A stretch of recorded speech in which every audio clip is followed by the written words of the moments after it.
These days, work is in trouble. We've outsourced most of our manufacturing to other countries. And with that, we sent away good jobs and our capability to make things. American Giant is a clothing company that's pushing back against this tide. They make all kinds of high-quality clothing and activewear, like sweatshirts, jeans, dresses, jackets, and so much more, right here in the USA. So when you buy American Giant, you create jobs in towns and cities across the country. And jobs bring pride, purpose. They stitch people together. If all that sounds good to you, visit American-Giant.com and get 20% off your first order when you use code STAPLE20 at checkout. That's 20% off your first order at American-Giant.com with promo code STAPLE20. Blog Talk Radio.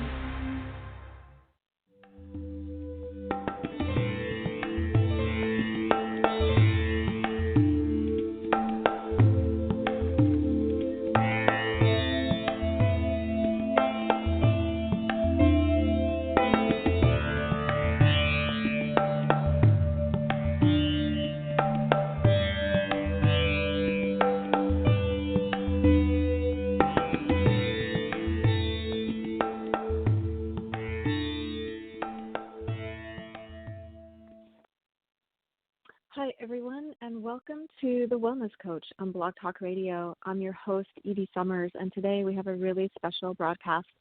I interviewed Dr. Conor Hogan out of Ireland, and he works with younger people primarily, and young people today are facing so many challenges, especially since technology is so prevalent. People are wondering why are younger people facing such crises in terms of mental health, depression, anxiety, and if we look closer at technology, we might find a reason for that. And also, Dr. Hogan had his own challenges in terms of health and well-being when he was growing up. He developed scoliosis, so we're going to touch on that as well briefly. It's a really special interview. It's pre-recorded. We're oceans apart, so separated by lots of water and other issues. So we found a way to record ourselves. So I hope you enjoy this conversation, and it's very special. There are a lot of takeaways. So thanks so much for listening, everyone. You're listening to The Wellness Coach on Blog Talk Radio. Okay. I can get it flying off the cuff. We're ready. Okay. Yeah. Hi, everyone. Welcome to Blog Talk Radio. This is a very special edition of The Wellness Coach. I want to thank you for listening, and I have a very special guest today. His name is Dr. Conor Hogan, and he's an expert in health and wellness. And I know so many of you are seeking answers to your questions. How can I improve my health or well-being? And I was really thrilled to run across Dr. Hogan on, I believe it was Twitter, and he was so sincere, and he's been through health challenges himself, and now he loves to empower everyone to improve their health and well-being, especially young people. So we're going to be talking about if you're a younger person, maybe a millennial, or you're just maybe someone who's a little bit younger in age and you're looking to maybe just feel better, whether it's mentally, emotionally, or physically. This is a great interview for you to listen to. Or maybe if you've dealt with a specific challenge like scoliosis. I know that Dr. Conor Hogan had some of those challenges himself when he was growing up. He's overcome them, and now he loves to empower other people. So it's just my really special honor to have Dr. Conor Hogan on my show today. Dr. Conor Hogan, welcome. How are you today? How are you, Edie? Wow, that's some introduction there. Yeah. So, well, I can say hello from Ireland to all the listeners. Yeah, I suppose one of the things you touched on there was both personal and professional kind of experiences, and I think nowadays it's wonderful, with all the television channels out there and Netflix and internet and, blog talk radios and radio stations. There's so much multimedia out there, and we can see so many people that thankfully are sharing their own experiences if they've had health troubles or, different experiences they've had in the past to help others. And I think that's wonderful. I suppose we're coming from a time where many years ago our parents, grandparents and so on would listen to very exclusive people, such as medical doctors, or very exclusive people, such as religious people or whatever. So now we have a time where there's people, ordinary folk like myself, that you can go through an experience, and thankfully we can kind of turn it inside out, and once we figure out things, suddenly people may want to know about it. So yeah, that's where I come from. Personally, I grew up with scoliosis. I didn't realize what the heck scoliosis was, and it wasn't until, I suppose, late teens, early 20s, where literally, as a sports person, as a person who loved sport and who was big and athletic in that, where literally I was shown more or less a brick wall, and overnight I had to just stop partaking in all type of sport. And I suppose, not that I was a big famous sportsman or anything like that, I wasn't, but just from a point of view of anybody, whether you're young, if you have to give up something that you really like, you really love, and it can be a big wall, it can frustrate you, and certainly when it's a thing like scoliosis, and scoliosis is only just one thing, but if there's so many illnesses and ailments out there with people worldwide, and we're all asking for questioning and looking for answers. And at the time, for me, with scoliosis, and I suppose the lack of information out there, with the internet it hadn't really begun, certainly not in Ireland, and so it was just a brick wall everywhere, and no information, and it was tricky. So that's where I come from. Wow, and thank you so much for being so honest and genuine, because that's what people are looking for, is that sense of hope and connection. And I think people start to heal when they feel like they've found some kind of connection with someone else, and they can see that someone else has done well or done better, and then that gives them the hope too. So thank you for being so honest about your own struggles. And then, do you mind if I ask, how did you, we're also going to talk about, sort of how younger people can improve their health and well-being, because I know that you specialize that in as well. You have a really impressive and extensive background in health and wellness. You have a PhD, and you own a yoga company, and you're Ireland's first specialist and premier children's life coach. So, and there's much, much more I could say about you. And we're going to get into that sort of like, life coaching for children or for young adults. But I was curious, how did you cope with or handle scoliosis? Or would you mind sharing with us a little bit more about your journey? What is your health like today in terms of scoliosis? Yeah, absolutely. I don't mind sharing it at all. In fact, the main, I suppose, answer to that question is that it's very important for people to realize that scoliosis for me, and scoliosis for you, and scoliosis for different people is completely and utterly different. There is such a variety and amount of variables, even just between the degrees of scoliosis. Then there's things like kyphosis and lordosis thrown into the mix. So literally, which I love to compare scoliosis to, it's like getting a clothes hanger, a steel clothes hanger, and unraveling it as it is in the shape of a clothes hanger, and trying to straighten it out.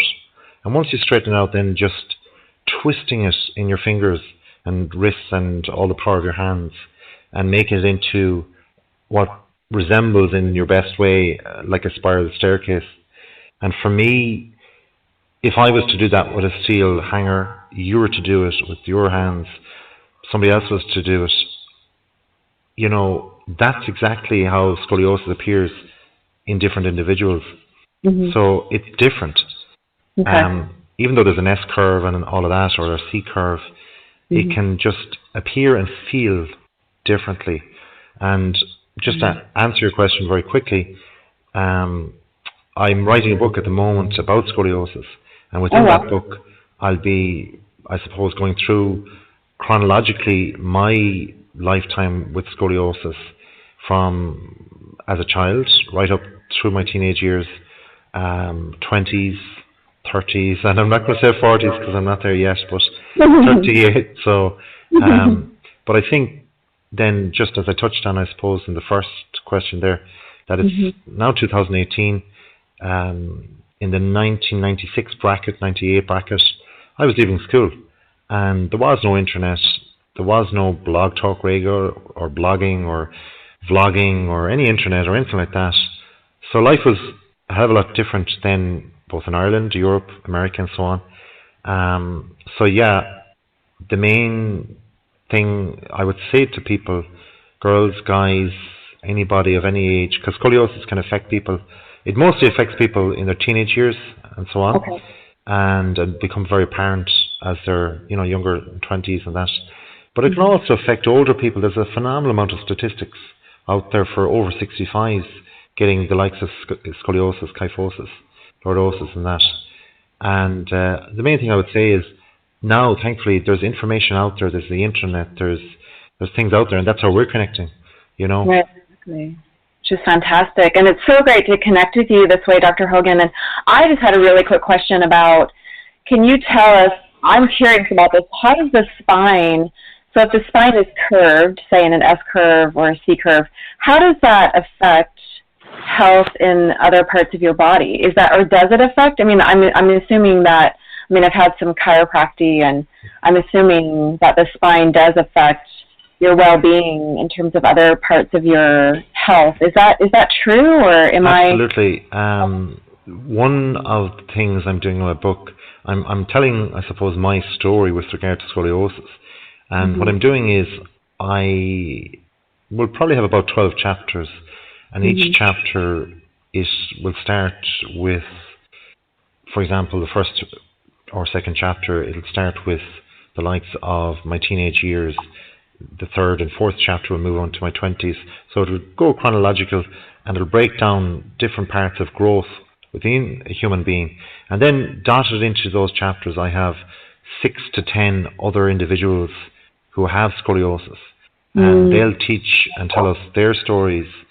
So there'll be children, there'll be infantile scoliosis being covered by parents. There'll be people that are teenagers themselves right now. There'll be people that are in their 20s, 30s, 40s, and so on. And again, like I touched on earlier on there about how scoliosis is different in everybody, it'll give a good variety, but also a strong core of an individual who has gone through the slump of it and look after themselves and come out the other end and comes out with management abilities and management, I suppose, solutions. And that's really what I want to communicate through the book. But just to go into your specific question there, briefly, yes, there's no doubt about it, just from talking to those individuals and knowing myself, that one of the first things you'll find is physical, that of course you'll start getting backache, but it's not just your back, your hips will start playing up, then your knees or your ankles or your feet, and it's not as simple as that then, and we're just talking basic anatomy at the moment, but your shoulders, you get aches in your neck, you get, and that's even if you just have the C curve in your lower spine, because the body is an amazing type of machine that needs to balance itself. Yes. From when we get up in the morning to when we go to bed at night, it needs to balance itself. And then that's just the body. And the next question is, does scoliosis affect the mind? It does. And again, in the book, I'll touch on that a lot. And just like you said earlier on, a question about well-being and so on, and mental health, there'll be things covered in the book from individuals in the book about mental health and mental health issues as well. So yeah, it really affects the mind and body, And the mind and body is connected in general, and I know that you know that from personal experience and also from probably practicing yoga. And that's the beautiful thing about yoga, is that it can help connect mind and body. And so Dr. Hogan, how can people? Is it okay to share your website for when people? I'm assuming people are going to want to find out when your book comes out, and or how can someone find out about when your book is out if they want to find out more information about? That's fine. Oh, absolutely. I want you to share everything. In fact, I welcome everybody to communicate with me as much as possible, because I do believe that with my experience with all of this is that any healing, absolutely any healing, that communication needs to happen, and the more questions that are asked, the more answers will be given, the more trials will be put out there, the more pressure and lobbying and activism. And I think it's wonderful to share my website, Twitter, Facebook, whatever. People can Facebook request me. I don't mind. I'm big into kind of networking, and with regard to specific questions, I mean, obviously I've only so many hours in the day, but I do believe that certainly follow me, certainly email me. The first thing I would say is email me. And when you go to my website, Doc Conor, that's DOC and another C, ONOR.com, so docconor.com.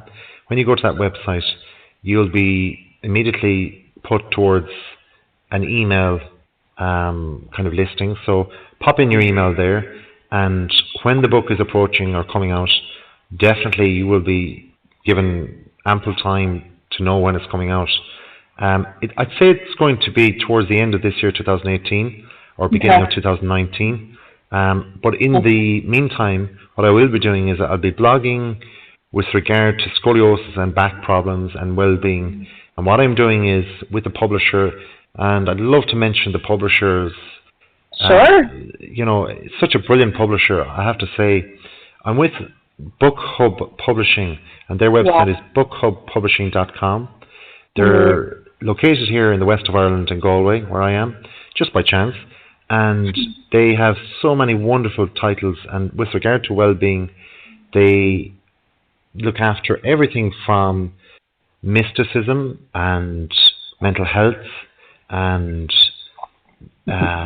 clairvoyancy and teaching, education, salesmanship. There's a whole plethora of different, a variety of things. And it's a wonderful book publisher to follow, bookhubpublishing.com. And again, they're on Twitter and Facebook and so on. And, for example, there's a person there recently. I was at one of their book launches. She's actually a radio presenter, Megan Scully. And a beautiful young lady who's only 27, but has gone through terrible problems where half of her family passed away. She had a tragic roadside death of her brother when she was a teen, and her father then passed away. And so she's recounting how she went through kind of latent, I suppose, recovery of all of that, and it went in towards her 20s, and it was affecting her and her own emotional and mental health throughout her 20s, though she had this beautiful face and she was, a media person, and yet there was all of this in behind it all. So it's a wonderful read. And then there's Heidi Messenger, who's a clairvoyant and hugely successful, and her books are available then there. And then there's Dr. Rebecca Housel, who's an American lady and a fantastic academic and a great blogger, and has plenty of books on that.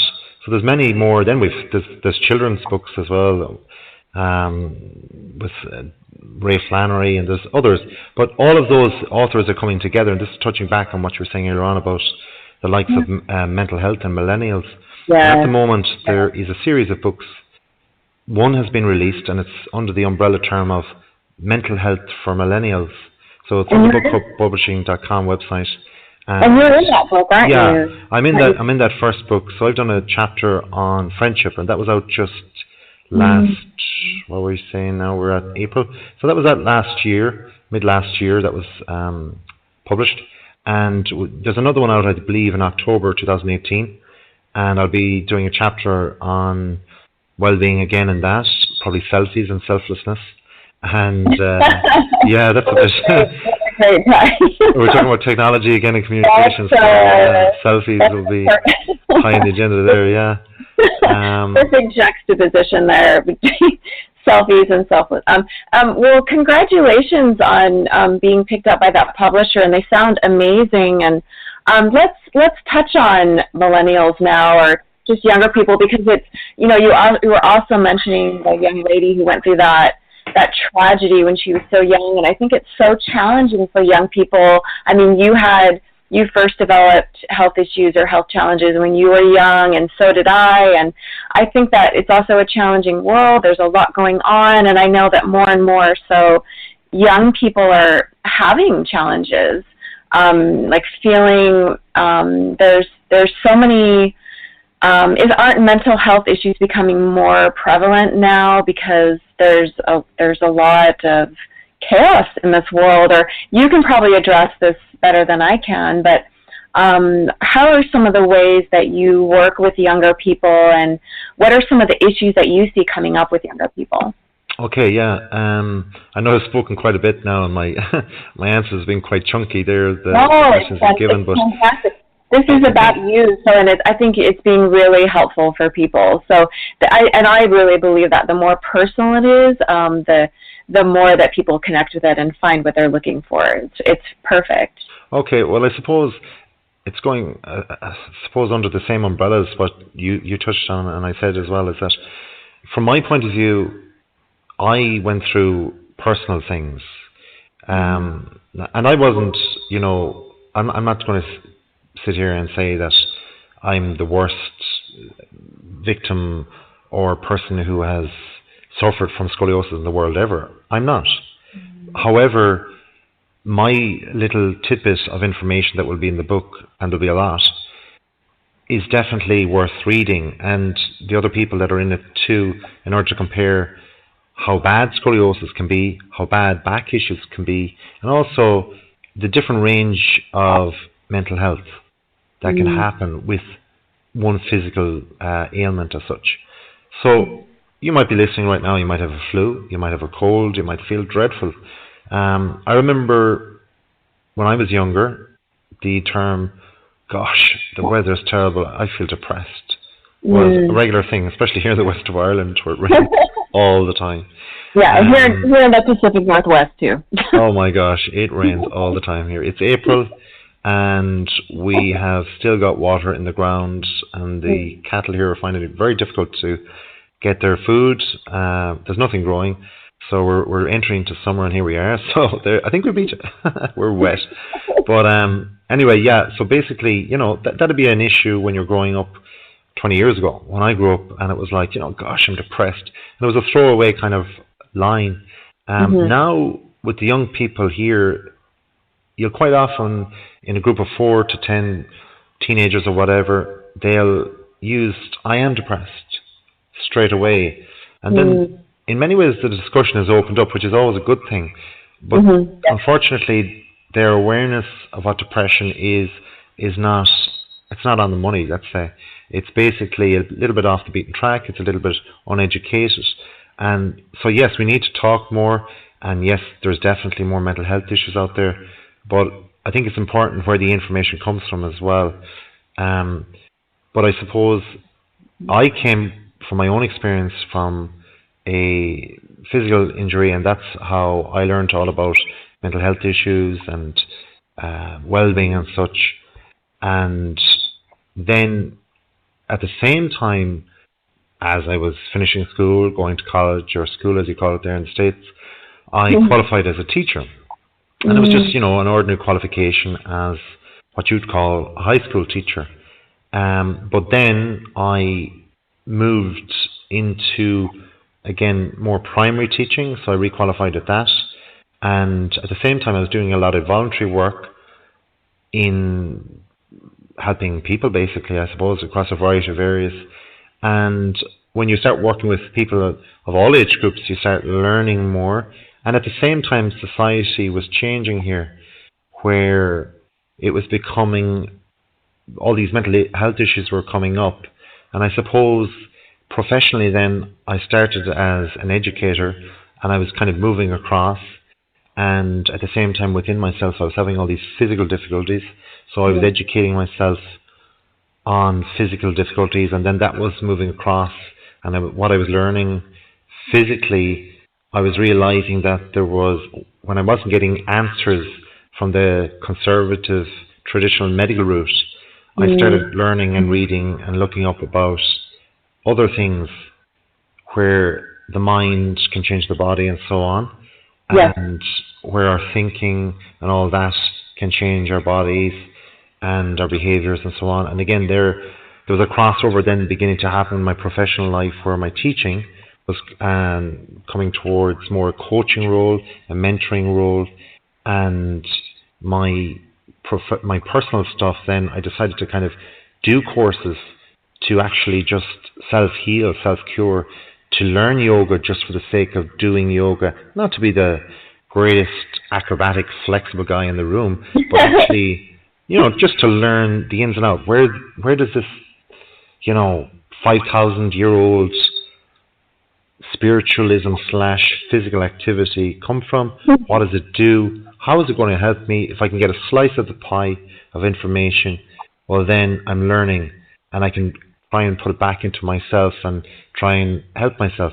So professional and personal stuff were meeting. They crescendo together, and that's where I fall into. I'm the person who, I suppose, can see it both professionally and personally, thankfully. Yes.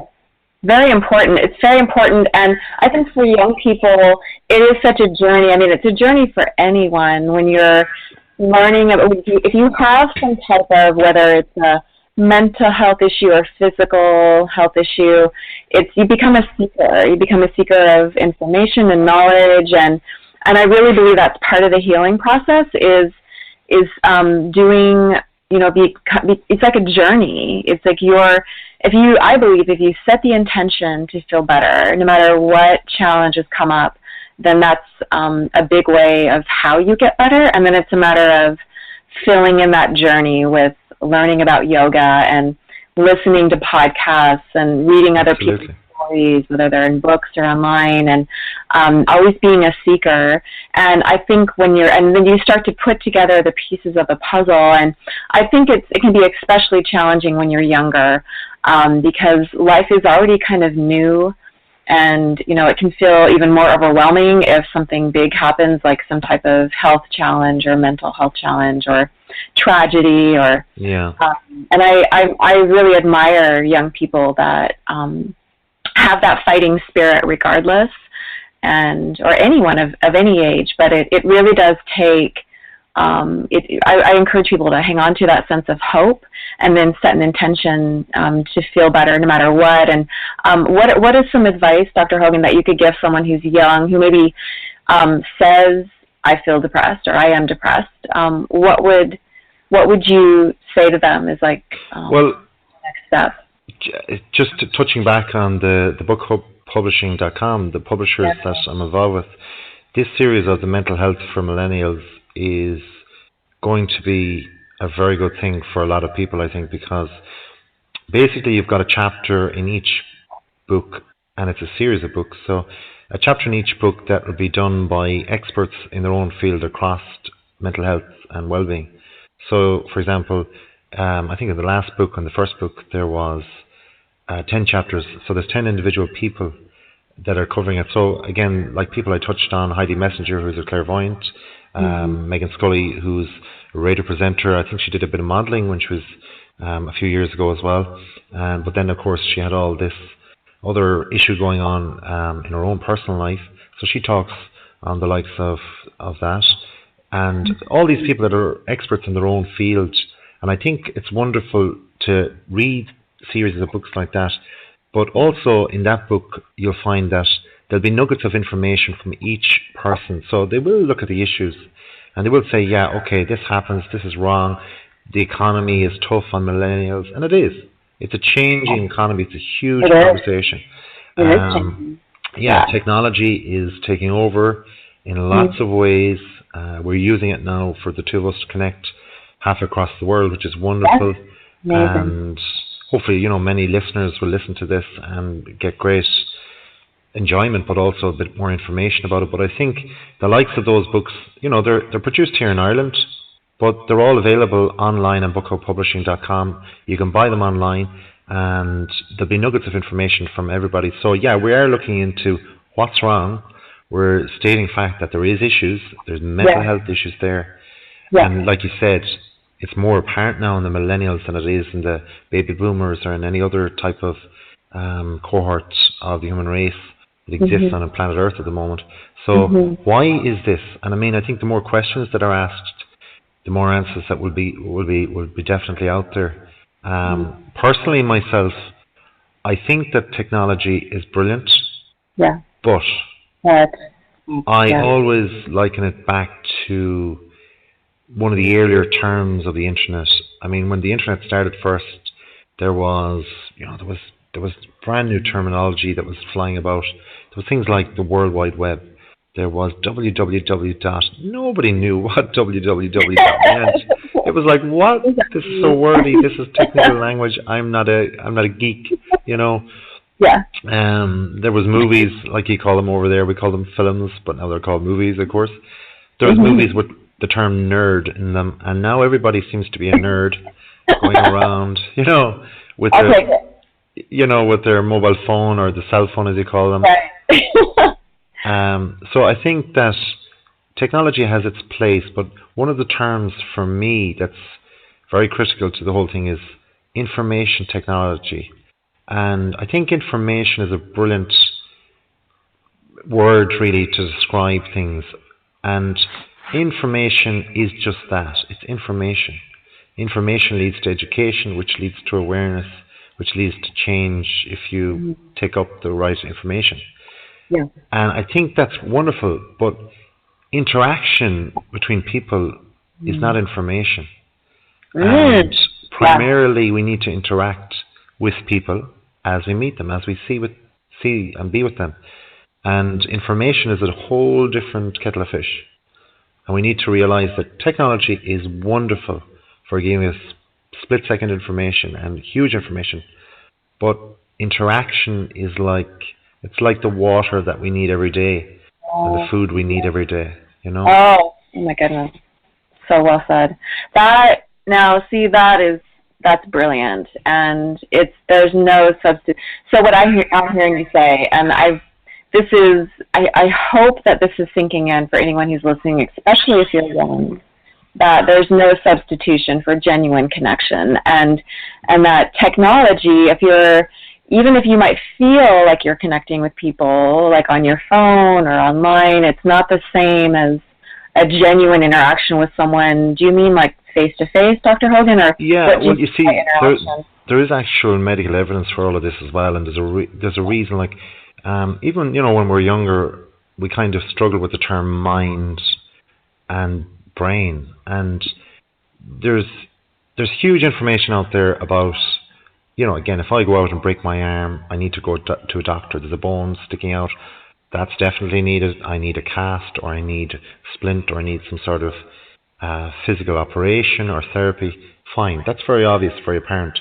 Of course, with mental health and well-being, we're always wondering what's happening between two people or a person's 2 years, even more so. So unless a person talks, we often say, we don't really know what's going on. But of course, people can lie.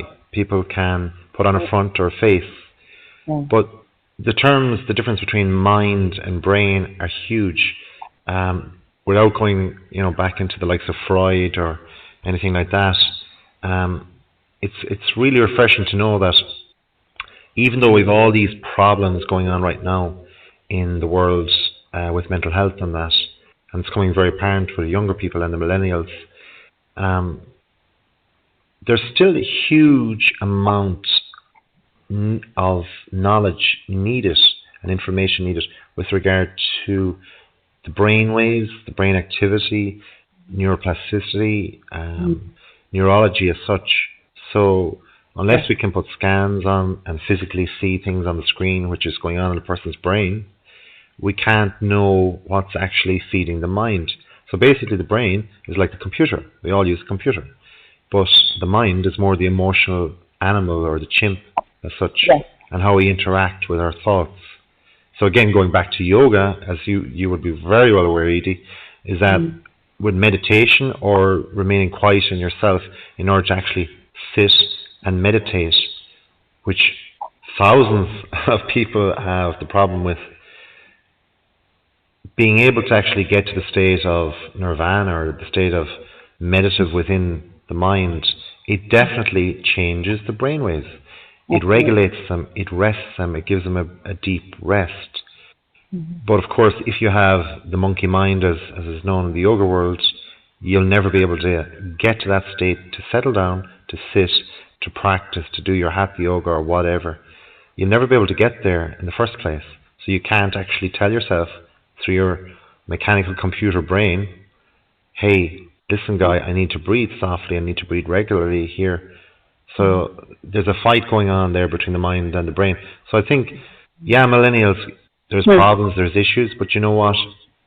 There's also, with problems, huge opportunities. So, you know, you've got technology, it's taking off. There's no doubt. I think you can tell your listeners, you can share a little nugget of information that we shouldn't be really saying here, but we had huge technical issues in trying to get this interview up and running, you know. So a person 15, 20 years younger would be far more adept at this, but they might be actually suffering mentally or suffering emotionally. And again, we're talking about work and the future of work, and technology is doing huge things, taking over a lot of workplaces. But that's also an opportunity for millennials. I honestly feel that millennials, when everything is taken into account, that when they grow older, there's going to be older people who've gone to school, gone to college, gone to early working life with other people, obviously their peers, and there's going to be a huge disparity between the mental health of the people who are presumed as successful in society and those that are suffering.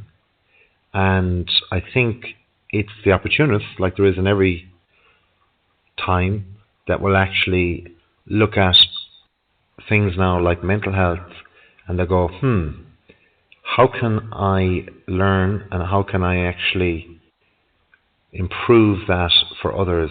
And I do believe there's huge opportunities there for millennials, especially with their technical expertise.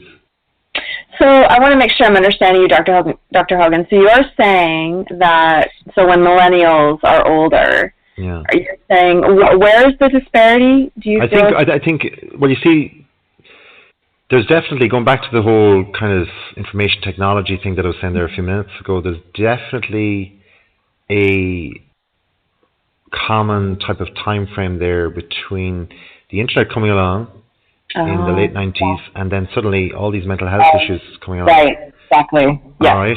So, for example, for sure, one thing for certain, one of the things I work in the public service. Now, without giving away confidentiality, but basically I work with behavioural and emotional issues, and then in the evenings I can do my own thing, on weekends and holidays where I can do my private practice.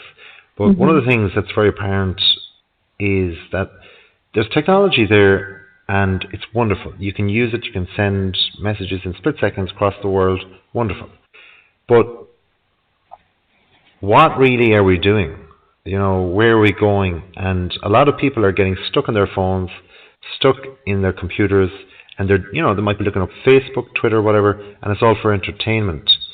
But that's not going to get you from A to B in life, whether it's emotionally, whether it's from natural stage developments of, you know, being a teenager, wanting to have a girlfriend or boyfriend, or get married, or save, or buy a house, or build a house, or rent, or get a better job, or promotion, or whatever. So we need to take a little bit of this technology and go, yeah, that's wonderful, but now I need to stop. I need to go out for a run. I need to go do a yoga class. I need to do whatever. I need to find balance. Exactly. And I think what's going to happen is, in years to come, there's going to be the successful people in society will be those that are very balanced, that have taken that approach, that have gone out, they've, you know, improved their workplace or whatever, become entrepreneurs or whatever. But then they can just go out and, you know, go for a run and realize, you know what, my body is only going to be so old. My body is just going to live the same amount of hours or minutes or years as my parents' bodies, lived. So I need to treat it well too. I need to treat my mind well. I need to be balanced. I need to foresee any potential stress with working on computers for too long. And I need to just kind of take everything with a grain of salt as well. So that's brilliant, and it's so true. And I think I know that I've often said to myself, I think that sort of yoga is the kind of balance point to technology. Like you sort of need that downtime to the sort of digital world, the digitized world. And I would say for young people who are listening, who are looking for answers, like, well, how do I feel better? Like, say I'm feeling depressed, and why, even if you don't understand where that's coming from, I would say if you're going to use technology, use something like Skype, where you can, where you can see your friend on video, so that there's that interaction with you're seeing someone's face. And there's no substitution for, we all go through developmental stages, and you need to allow yourself to have those, like you were saying, like whether it's go for a run or do some yoga, or have that genuine connection in person or face to face in some way with your friends and family.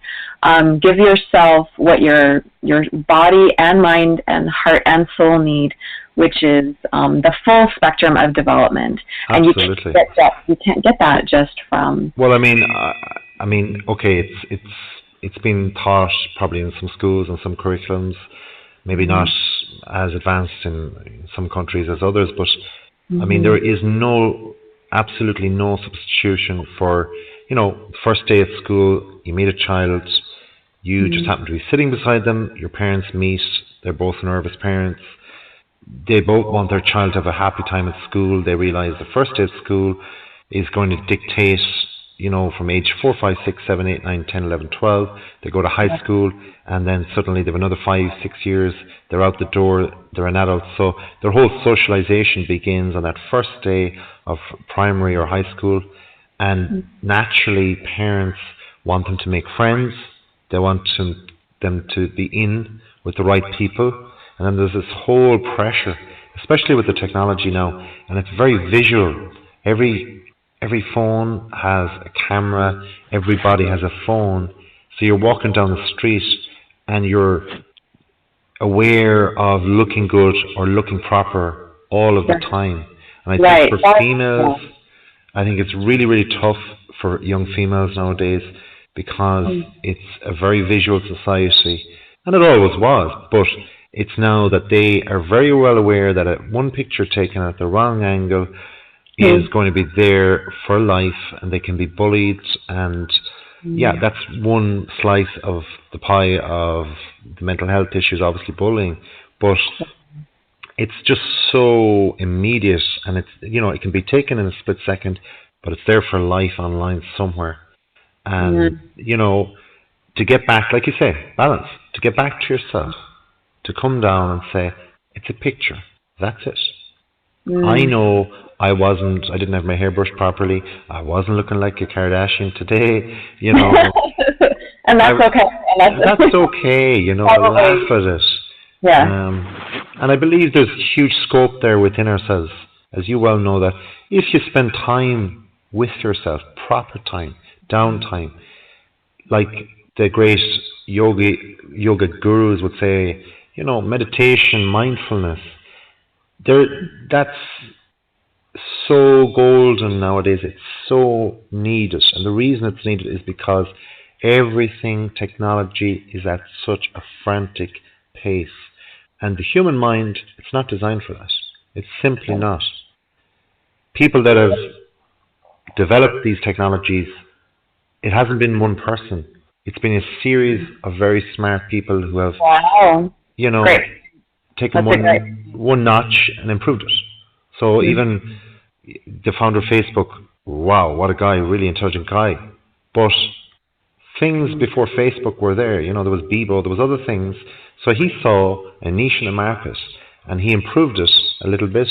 And then look, since Facebook has come out, you've got Twitters, you've got Instagrams, you've got WhatsApps, all these other things, all these other apps. So it's just notch by notch people are getting improving, but they're just entrepreneurs.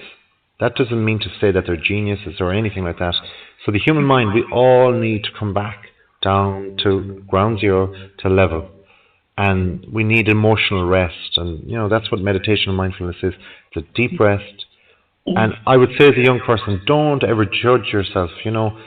We're often, just because somebody's leaving school and there's 100 other people in my year and they all seem to know, they're settled. They know exactly what they want out of life. They're going to be an engineer or a doctor, or they're going to be a lawyer or whatever. That's rubbish. In 4 or 5 years' time, you might meet that person. They might be covering up. They might be putting things up online, saying as if they're successful, they're going on big holidays. But the reality is, underneath it and within themselves, they might be happy. And it's all about happiness for now. Yes. That's what we really have to come to. Oh, it's so well said, and I so appreciate this conversation with you. And I think it is, yes, there is the need for relationship with others that sometimes involves technology and sometimes doesn't. And then there's the relationship with yourself. And more often than not, that sometimes we learn about ourselves through other people, but then there is the self-exploration, which, and part of that is learning. Sometimes you have a challenge come up, and that challenges you to learn more about yourself, and yoga is a great way to learn more as well. And I love how you say, it's about finding that balance. And even in this very, very modern world, there's no substitution for sort of taking it slow and get to know yourself, believe in yourself. And I love how you say don't judge yourself. I feel like there's a lot of pressure today, but it's very artificial. It's superficial and artificial, and it has nothing to do with your real self. For anyone who's listening, so believe in yourself and create that foundation in yourself. Anybody can do what we're doing. This is the reality. The technology is there to record, to put it out there, put it online, put it on YouTube, put it on Facebook, put it on any of these apps or devices. But I suppose what makes something real is knowing yourself and then actually looking at yourself honestly. Don't judge yourself, because you're never the finished article. But you can always develop and change. There's no time at life. Just because you're 21 or 18 or you're an adult at 21 or whatever, it doesn't mean just because you can't drive a car, or you haven't got your driver's license, or you haven't sorted out in your mind what you want to do for the rest of your life. And you know what? Things change. By the time you're 30 or 40, you're still not an old man or woman. Well, at least I hope I won't be. I'm still hobbling about, but there's certainly people are living, thankfully, a little bit longer than before, 10, 15 years on average or whatever, which is great. But so why not say to yourself, let's just chill here, let's just stop. Because there's definitely, and if we remove technology and all that talk, in the history of time, no matter what religion you come from, no matter what country you come from, there are stages in life. There are stages in life such as when you leave the household and you have to go to school, and you're about 4 or so. That's a tough time for parents, tough time for siblings, tough time for you. And then there's a time where you move from, the small school to the big school. That's a tough time. It's puberty as well. Then you're leaving school and you need to go to college, or people are pressuring you and saying, what are you going to do with your life? All of that. That's a tough time. Then there's a time where there's financial pressures where, come on, you're mid-20s or you're 30 and get yourself together. Have a baby. You need to have a baby. All this kind of stuff. They're natural times of life where we all feel that. There's times where, you go, I can't run as fast anymore. I'm just not that fast. Yeah, I can run just as long, but I'm just not that fast anymore, So there are natural stages. That will always be. But what's happening now is you've got those natural pressures that we all feel within ourselves, even if we aren't judged by people. But then, even with the best of people around us, those are things that are going to be affecting us, and changing our decisions about life and changing which road or turn we take next. And they're critical decisions within ourselves, for us all. But technology and all the online stuff and the pictures and the sharing, it adds to the pressure at a time when we're making those decisions. Yes. And essentially that's peer pressure. Essentially that's yes. online pressure of people that we don't even know. Followers, friends. Yeah. Thankfully now I know you, because you're a nice follower. And everyone listening, you're all nice followers too. But, you know, we still have to stop, close the laptop, turn off the phone, and just go, okay, how do I feel today? Yes. Fantastic. Brilliant.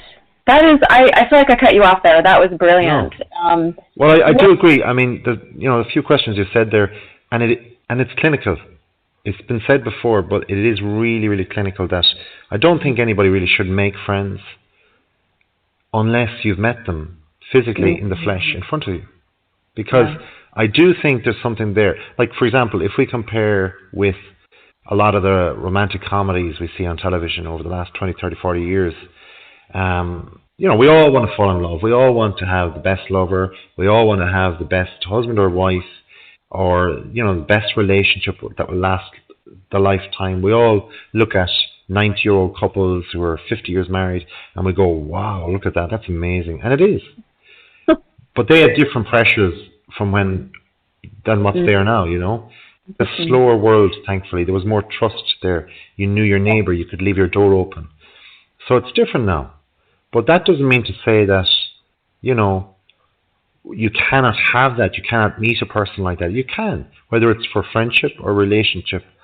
But it needs to come from yourself, that you commit to yourself that a friend is a person I meet first of all. And the reason being, I say that is because sometimes when we're, be it a child or an older adult, we meet somebody and we just kind of know.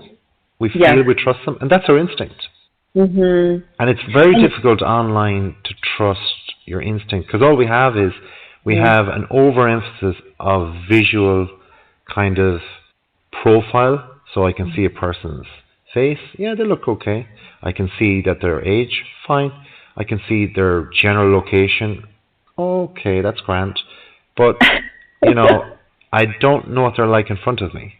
I don't know how they're going to react to me, Exactly. And actually, Dr. Hogan, that's kind of, when you talk about technology's information, but you also need the information that you get in person from interacting with someone.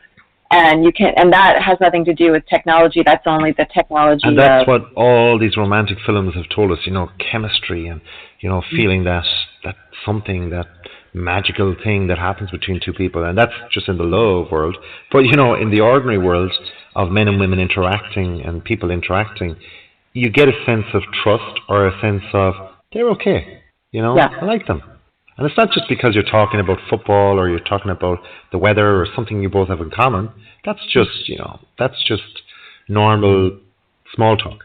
But when you get to the nitty-gritty, you can actually have a really good conversation with somebody you meet in a library, or somebody you meet in a social club or something like that. There's no reason. You can strike up, and the word strike even, just, it's like getting a match and a piece of paper and just striking. That glint, and that can only happen. And to prove that point, we're talking about mental health, we're talking about well-being. The vast majority of therapies outside of chemicals, the vast majority of therapies that work are talk therapies. Yes. And they originated from face-to-face. They originated before the internet. So that means I had to knock on your door, I had to pay you money, I had to sit down, I had to look into your eyes, I had to lie on a couch or whatever, but I physically have to be in the same room. I have to book for 1 hour, and you give me uninterrupted interaction for 1 hour with your expertise. So we need to realize that it's so important, face-to-face communication.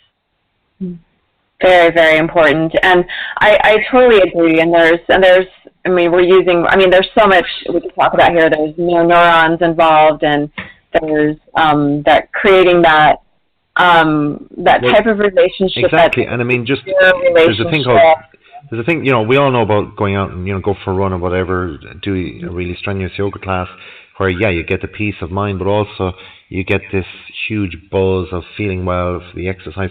And that's an actual chemistry within your brain that's changing the way you feel. And then that's the interaction between the brain and the body. But when you're online, when you're on your phone, when you're looking at pictures, when you're, be it a night out or something, you see somebody in a, you know, people you wanted to be in the same room as, you weren't there, you miss it, or you're looking forward to something. When you're online, connected like that, when you're swooning over somebody, or when you actually want to be like somebody or whatever, the reality is it's working on your brain, and that's a thing called dopamine. And it's, you know, it's well known with a lot of people, but an overproduction of any chemical that's a short-term type of buzz creates addiction. It's the same way as, like, you know, we both know people who go to yoga classes, and, you know, they've gone there for whatever reason, you know, be it a physical, mental, emotional, whatever. But sometimes they can go too much too, and you're going, you know, do you need to go on a Sunday? You've gone 6 days already, you know, take a day off, you know. And that's the time where if you take the day off, or you put the phone down, or you just take a time out and you go, how much do I miss it? And, you know, that's the thing, because our brain is being accelerated by all these short-term buzzes of opening the picture, looking at the video, checking the friend request, whatever it is. And that in itself is like a chase, a continual chase, and that's an addiction. That's not good. Yeah. Absolutely. It's an addiction. A great point. It's also overload. We have information overload. We have sort of dopamine overload. Every time you do something new, you get a dopamine hit.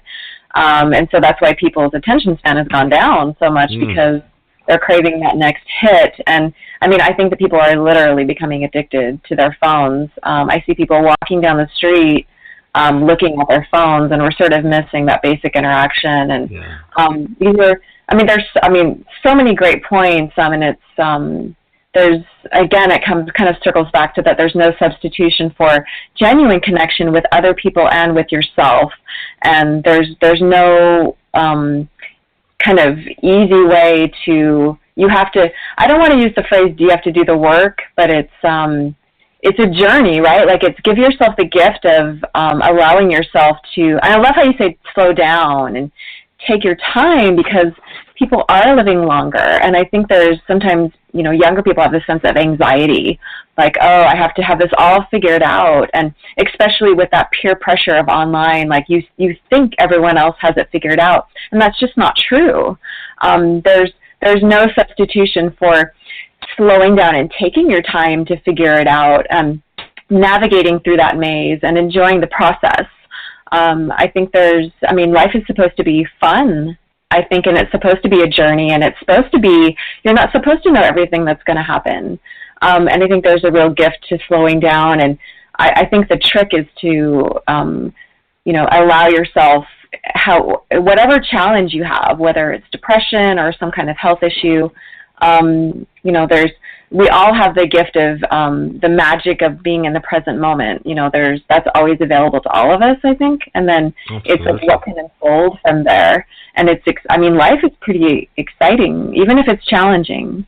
I find it exciting when you allow yourself to be in the moment. Like, truly. That's it. And it's funny, and just, I suppose, in a way, complimenting what you're saying, the buzz of the dopamine or whatever, is that, like, just to compare it, when I was growing up, was that literally, I suppose in many ways I had a gift, not that I'm very special or anything, but I had a gift in the time frame that I grew up in.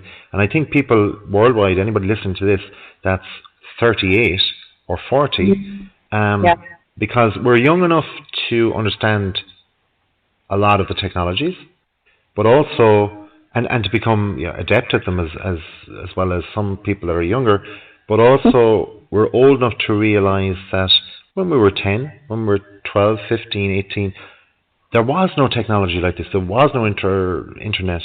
So we were forced to get out of the house if we wanted to meet somebody. So it was our natural reaction to go out there and meet people. And the reality is, since the beginning of time, human beings are social animals. Yes, absolutely. I don't think people realize that. Yeah, exactly. And I mean, Yeah. the term social networking is, it's so regular nowadays. But the part of the thing social is to get out there, and Yes. I know sometimes we're lazy because the phone, we can do everything with the phone. We can order food The in, we phone's can, right there. Yeah. you know, but we need to, sometimes, I think people are getting lazier as well in general. Um, so we really need to just continually check ourselves and say, no, I need to turn that machine off now. I need to get out, and that's it. So well said. Oh my goodness. I mean, Dr. Hogan, we could talk forever, I'm sure. I mean, this is an important topic because this is really, we're talking about mental health here and also emotional health and physical health and how can people really feel happy and be happy, and it does come back to the basics. Don't forget the basics and remember to get out of your house and turn off. I love how you say turn off the machine because it still is a machine. Your phone is a computer, and it's great that it's technology, and technology is meant to help us and make things better. But it's no substitution for that genuine interaction, and I really feel like it does help alleviate depression and anxiety when you genuinely connect with people. In person I agree, there is no substitution. I think video can help, but you're right, there's no substitution for in person, and I love how you encourage people to turn off their phones and, just step outside your door and see what's, go to people go to the pub there, or I don't know. Yeah, but even that, what, if if you are listening to this and you're going, gosh, I do feel a little bit that maybe is a good choice. I've never really done that, don't judge yourself because, it's right. The age group you are. Everybody's doing the same thing. I'm not saying there's hugely anything wrong with it, but you are a victim of the fact that you've been born into a certain era. So it doesn't mean to say that you can't improve, but if you choose to turn off the machine, turn off the phone, leave it aside, go for a run, go for a walk, visit a friend, and you go over to their house and they're on the computer, they're playing games, they're online, whatever. Don't judge them, give it time because, like you say, it only takes 1 minute with that friend to get a smile from them. That's all. Then you can go down the road, go for a walk, go into a woods, get a breath of fresh air, look at the green grass, look at the blue sea, look up into the sky, go out at night, look up into the stars. Little fragments will help you come out of yourself a little bit more, come out of the extraordinary world of the internet, we'll say, and more get back into yourself, I suppose. Just give it time. Beautiful. I love how you say that. Give it time, and also it is sort of like the spell of the internet.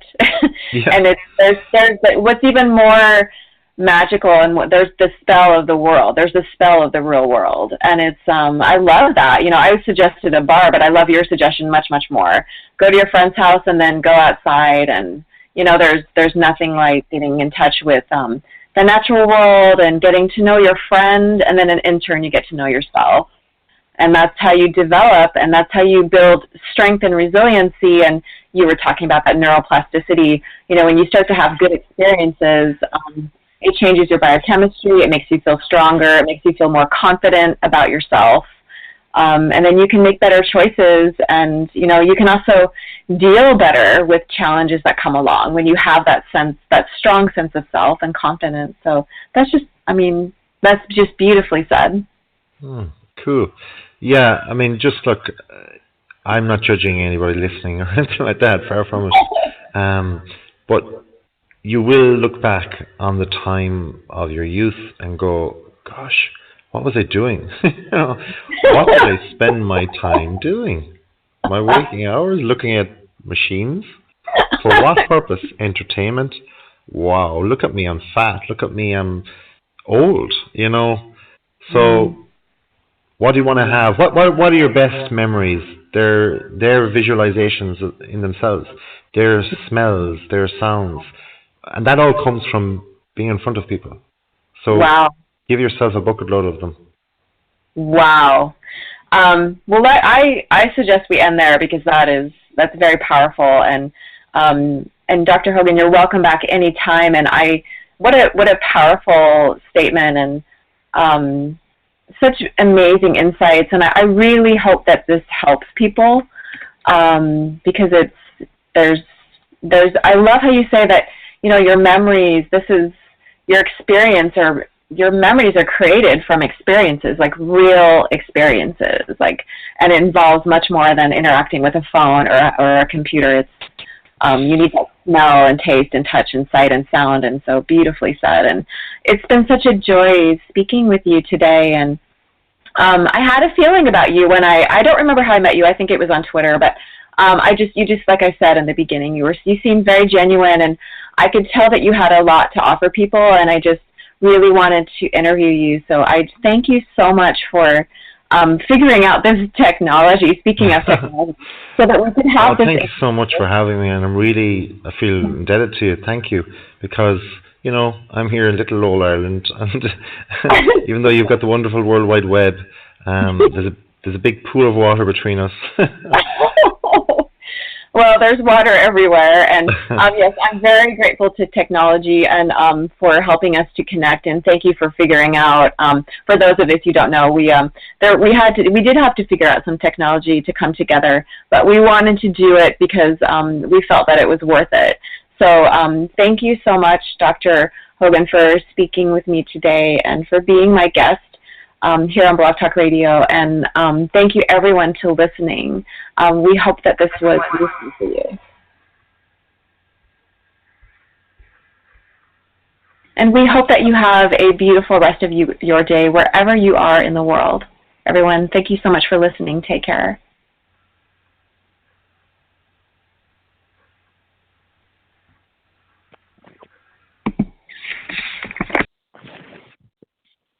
So everyone, thank you so much for listening to that amazing interview. I hope that was worthwhile for you. And there's so many amazing insights in that interview with Dr. Hogan. And it was just such a pleasure to speak with him. And I really hope that it helped you. This is one of my favorite interviews. And, technology is amazing. But there's definitely a trend happening. And we're definitely seeing it with the younger people. This feeling of, depression, anxiety, or feeling disconnected, or loneliness. It seems to be becoming more and more prevalent in the world, and I think it's affecting actually everyone of every generation. But younger people are particularly vulnerable because you're still in the developmental stage. You're still growing. You're still developing. So it's really, really crucial for you to seek genuine connection in person. Get to know yourself. Get to know your friends. Get out in the natural world, and you'll find hopefully that relieves some of your depression and anxiety and helps you feel more connected with the world and with yourself. And thank you so much for listening. You've been listening to The Wellness Coach on Blog Talk Radio. This is your oasis to slow down, tune in, and reboot. Find us on the web at portlandwellnesscoach.com. We hope you have a beautiful rest of your day wherever you are in this beautiful, amazing world. Take care, everyone.